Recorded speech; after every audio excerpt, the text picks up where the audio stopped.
Do you remember what horror games were like during the PlayStation era? I'm talking specifically about the PS1, but you could throw in the PS2 if you'd like to as well, because technically both of those eras were deemed pretty much the golden era of horror games. The atmosphere was pretty cutthroat, and compared to today, the lack of technology introduced graphics and audio that lended even more intense world building than what you typically see in modern games. It's funny, the better the technology, the more we should be afraid, right? This isn't to say that there aren't incredible modern takes on horror games, but there is definitely a unique and special feeling when you play a game that looks graphically distorted due to the era it came from, while still being able to give genuine fear to its audience. What if I told you a new game dropped, and while it's a modern day game, it lends all of its inspiration and practices to horror games of the past? Quite literally, this game wears Resident Evil's legacy on its sleeve while also remaining innovative. This game is called Jungle Rot, created by Vex, Dong Lechoso, and Dave DeVille. I hope I'm saying those names right. I apologize if I'm not. It can be found on famous indie dev game site itch.io. From the jump, you can tell what experience you're getting into. The main menu is stylized in a way reminiscent of old school Resident Evil, even down to the audio cue when you hit the play button. Jungle Rot. The story of the game sets itself up explaining why we are in the deep jungles of Vietnam during 1970 after the government deployed their special units Reaper. Adjacent to stars likely from Resident Evil, the US government tasked this team of transporting a toxin through the jungle to help aid them in the war, but when their helicopter crashed, the toxin began to spread throughout the jungle, causing some crazy transformations to take place within those unlucky enough to be infected. The game time skips to a week later, to July 7th, where you are introduced to a badass US Marine named John Crackhorn, loading his gun and hitting a cigar while traversing the jungle in a helicopter until it's struck down by a missile.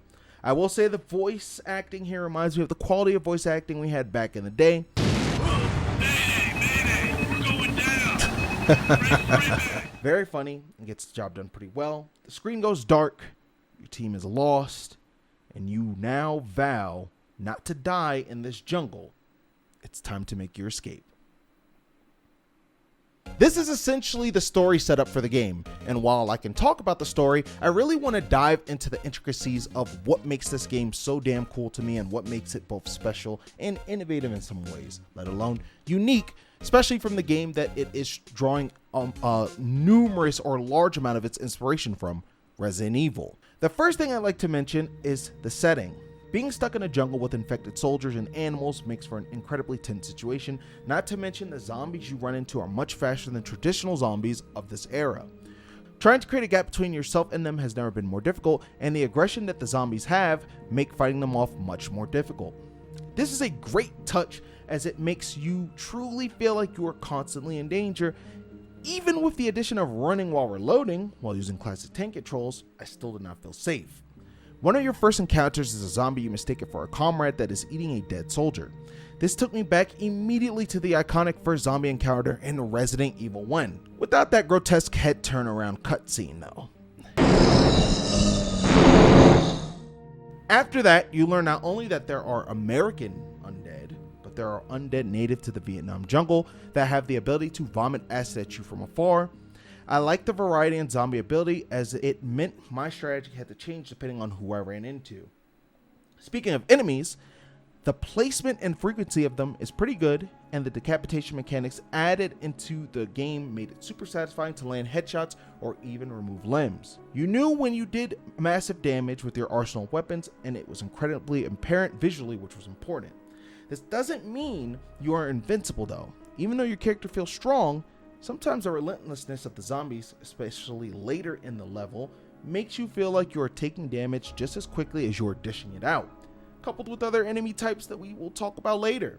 Like Resident Evil's first aid spray and herbs, you have Jungle Remedy and Medical Spray, which are great nods to the goats of horror, of course, Capcom, and their game Resident Evil, which I thought was very nice and charming. Item management and ammo locations are also pretty identical to Resident Evil, as well as you can pick them up off of dead bodies, you can break crates to find ammo, and of course you can just find ammo lying around traditionally. As mentioned before, this game wears its inspiration tightly on its sleeve, and I think that's pretty awesome. Jungle Rot plays to its setting well, and I believe its innovation comes from the creation of said setting, the jungle. Using a rope to traverse to new locations within this area, and even underground, which challenges you not only to navigate new puzzles, but also encounter new kinds of enemies that I won't spoil. The underground section was a nice touch, giving you some variety from just the outside location of the jungle. Something I did like though in this section was a particular moment where the camera angle has you fighting a zombie and your bullets appear to shatter the actual screen, making it seem like your character was shooting at you. I thought that was pretty damn cool, and I appreciated seeing that a lot. This brings me to my all-time favorite location in this game though, the river. I'm telling you right now, the rain falling as hard as it did with the thunder effects, of course the river rushing as hard as it can, aggressively, and then the music, which the game has excellent music throughout its entire playthrough by the way, but the music encompassed in this setting just made this entire area such a blast to play through. And it wasn't even just those things. We got new enemies too. This river not only has zombies you can see, but it also has zombies that emerge from underwater to surprise you. This is frightening because you cannot visually see or sense the danger until it's in your face. Something I think can make this better though is if some of the zombies that were underwater actually give chase, and you could visually see ripples in the water to let you know that something is coming, but you don't know what. This is a similar opinion I also hold to the piranhas in this section. I was excited to see these animals being enemies in the water, but as it stands, you could easily wait for them to jump across certain locations they were set in and just shoot them. If they were able to give chase, it would make them much more threatening versus them being a more stagnant obstacle that's easy to beat, reminiscent of some enemies from like a Mario level. Regardless, I appreciate the thought of incorporating them, and seeing as we are in a jungle, wildlife's introduction into the setting allows for a lot more infected enemy types. Another zombie type you encounter here are ones with explosives strapped to them. I'm being dead ass, by the way. These zombies' only goal is to eat you, but not being able to be self-aware that they have TNT strapped to them, they charge at you regardless because of their inherent nature. The blast radius for getting damaged by these explosives is large, and if you're not careful, you will straight up perish. This does bring into question though. How long did these zombies have explosives strapped to them? How fresh were these explosives? And if they're relatively new, who put them there? Guess we won't know, right? With this being said, narratively, the game has me wanting more as I'd like to uncover the story of where all of this is going, but as a short indie game, it feels like it was meant to be more of a quick one-shot that captures a little under an hour of your time. Although in length the game is short, you could tell how much love, thought, and care was put into it to really pay homage to an era of horror that is long gone, but as we could see, not nearly as forgotten among fans of the genre. If there's anything Jungle Rot does majorly wrong, it's the game being so short because you definitely want more of what they were building. Jungle Rot is the best surprise of a game I could have been introduced to randomly damn near 2 a.m. while sitting on my PC doing absolutely nothing. As soon as I saw the game's homepage, I had to download it and boot it up on stream, and the rest easily became history. I don't know what the small indie team's next game will be.